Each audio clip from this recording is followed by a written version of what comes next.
اے ایمان والو، اللہ کے دین کے مددگار بن جاؤ۔ اللہ کسی کے محتاج نہیں، اللہ کا دین کسی کا محتاج نہیں۔ جو دین کا کام کرے گا دین بھی چمکے گا، وہ خود چمکے گا۔ جو دین کا کام نہیں کرے گا دین تھوڑا مٹتا ہے، وہ خود ہی مٹ جائے گا۔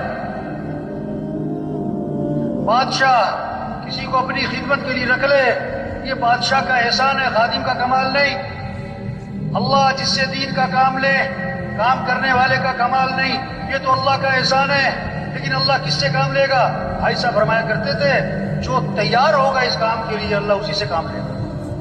جو کہے گا میں تیار ہوں اور جو کہتا میرے پاس ٹائم نہیں، میں تو مصروف ہوں، میری تو دکان ہے، میرا تو گھر ہے، میری تو مصروفیت ہے، میری تو بڑی ذمہ داری ہے، اللہ تو کسی کے محتاج نہیں۔ جا اپنا کام کرو بھائی، اپنا کام کرو۔ دین کا کام اللہ کے فضل سے ہوتا ہے، اللہ کے کرم سے ہوتا ہے۔ اللہ کسے توفیق دیتے ہیں؟ جو اپنے آپ کو پیش کرتا ہے۔ یہ جتنا مجمع بیٹھا ہوا ہے آج